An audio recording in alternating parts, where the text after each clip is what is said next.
కాపునాడు. సామాజిక న్యాయం కోసం సామాన్యుని స్వరం, మీ కాపునాడు. కాపునాడు సమాచార లేఖ లెటర్ నంబర్ 193. భవిష్యత్తు మనదే.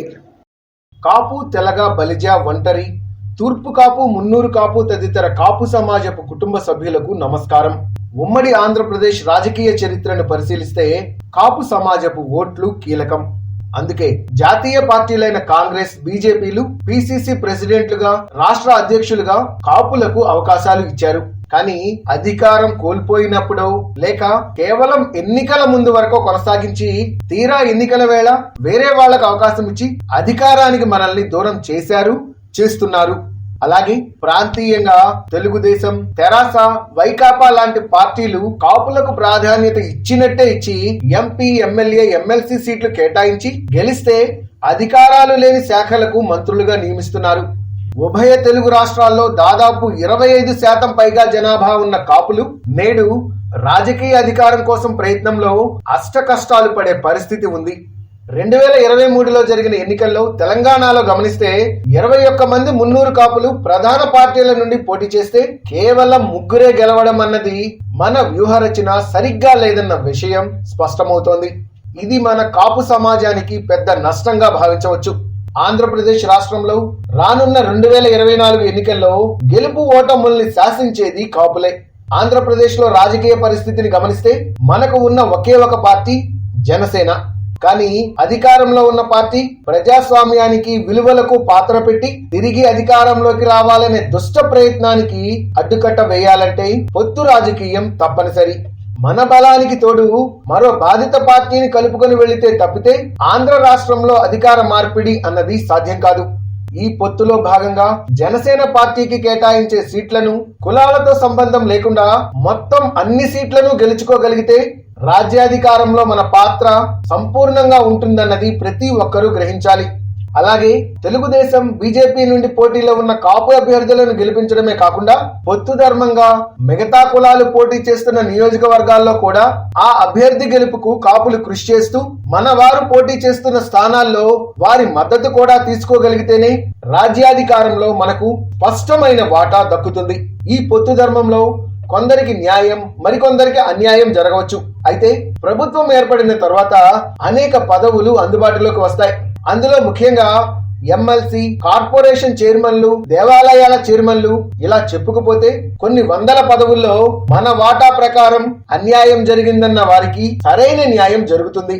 తర్వాత వచ్చే స్థానిక సంస్థల ఎన్నికల్లో కాపు సమాజపు జనాభా దామాషా ప్రకారం మున్సిపల్ చైర్మన్లు, జిల్లా పరిషత్ చైర్మన్లు, మండల పరిషత్ చైర్మన్లు, సర్పంచులు మొదలైన కీలక పదవులు ఎన్నో సాధించుకోవచ్చు. కాపు కార్పొరేషన్, మున్నూరు కాపు కార్పొరేషన్లను ఏర్పాటు చేసుకుని కాపు కుటుంబ సభ్యుల అభివృద్ధి కొరకు విదేశీ విద్య, అనేక సంక్షేమ పథకాలు పెంచుకునే అవకాశం ఉంది. ఇవన్నీ జరగాలంటే ఆంధ్ర రాష్ట్రంలో జనసేన పార్టీ పొత్తుతో ఉన్న కూటమి అధికారంలోకి రావాలి. దీనిలో ప్రధానంగా కాపు అభ్యర్థుల గెలుపు అన్నది చాలా ముఖ్యంగా భావించాలి. ఆంధ్రప్రదేశ్ లో ఉన్న 36 రిజర్వ్డ్ నియోజకవర్గాల్లోని 20 స్థానాల్లో కాపు సమాజం, 7 స్థానాల్లో కమ్మ సమాజం ప్రాధాన్యత వర్గాలుగా ఉన్నాయి. 20+7 అంటే 27 నియోజకవర్గాల్లో కలిసి పనిచేస్తే గెలుపు మన పరం అవుతుంది. ఉమ్మడి ఆంధ్ర రాష్ట్రం విడిపోయిన తర్వాత ఏర్పడిన ఆంధ్రప్రదేశ్ లో ఓట్ల సంఖ్య సుమారు 4 కోట్లు. దానిలో కాపుల సంఖ్య 70 లక్షలు. 2014 ఎన్నికల్లో తెలుగుదేశం పార్టీ 1,20,00,000 ఓట్లతో అధికారంలోకి వస్తే 2019 ఎన్నికల్లో 1,50,00,000 ఓట్లతో వైఎస్ఆర్ కాంగ్రెస్ పార్టీ అధికారం చేపట్టింది.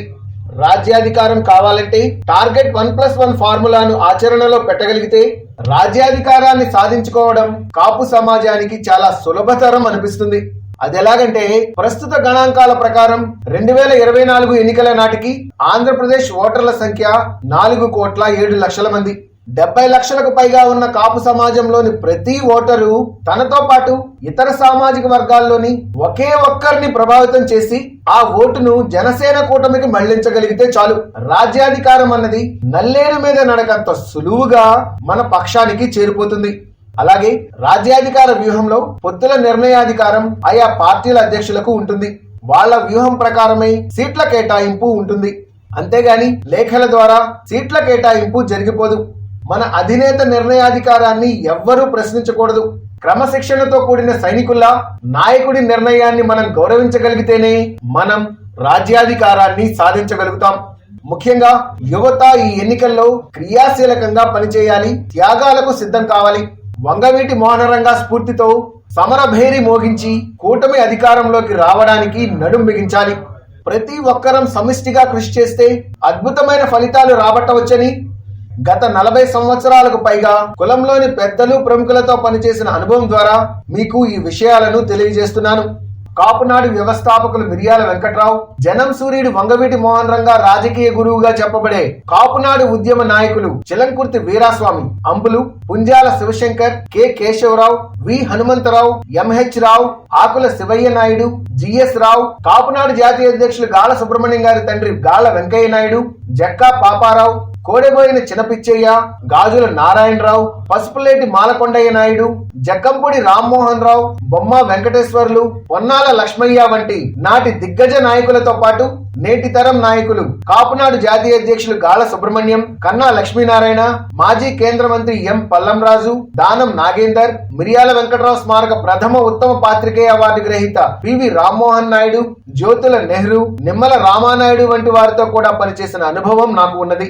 అలాగే ఆప్తా మాజీ ఉపాధ్యక్షులు, national convention co convener Ashok Galla, London నగర mayor Uday Kumar, Ekka Venkat Dallas, Raghunandan UK వంటి నవతరం నాయకులతో కూడా 4 దశాబ్దాల రాజకీయ కుల చరిత్రను దగ్గర నుండి చూశాను.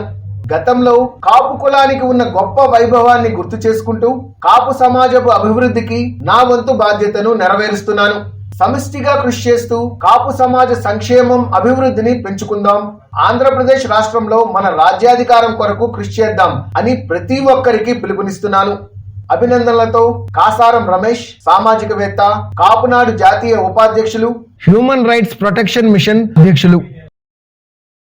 సమాచారం సహకారం అన్న నినాదంతో కాపు సమాజ అభివృద్ధిలో మీరు భాగస్వాములు కండి. కాపునాడులో సభ్యులుగా చేరండి, చేర్పించండి. Please visit www.kapunaduindia.com. Read Kapunadu Monthly Magazine.